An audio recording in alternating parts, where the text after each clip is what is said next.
Dinas Ketahanan Pangan dan Peternakan Provinsi Sumatera Selatan menjelang Hari Raya Kurban akan melakukan sosialisasi mengenai cara penyembelihan hewan kurban yang sesuai dengan kaidah atau yang disebut juga dengan juru sembelih halal atau juleha.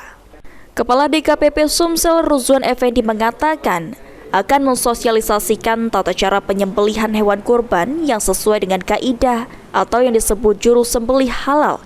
Nantinya akan ada dari pakar juleha, kesehatan, higienitas, dan juga akan melibatkan MUI. Selain itu juga ke depan seluruh penyembelih atau orang-orang yang berkecimpung di setiap masjid akan disediakan satu orang yang memiliki sertifikasi juru sembelih halal tersebut. Dan satu hal bahwa kita juga akan mensosialisasikan bagaimana cara penyembelihan hewan yang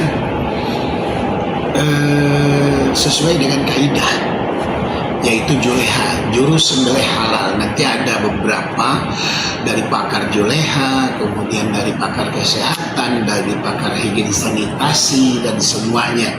Mungkin juga nanti kita akan melibatkan MUI. Nah, mudah-mudahan ini akan dilakukan baik. Sementara itu, Ketua PDHI Sumsel Dr. Hewan Jafrizal mengatakan harus ada pembinaan khusus serta melakukan sertifikasi tempat-tempat yang memadai. Sehingga ke depan masjid-masjid tidak memenuhi sarana yang memadai juga bisa dilakukan pembinaan terutama untuk juru sembelih halal. Ada pembinaan yang khusus ini, saya berharap ini pemerintah mensertifikasi tempat-tempat yang telah menyediakan sarana-sarana yang memadai. Sehingga apa? Sehingga ke depan apabila masjid-masjid yang tidak memiliki sarana yang memadai, ini bisa kita lakukan pembinaan dan untuk melengkapi tahun depan itu. Ilham Wahyudi, PAL TV.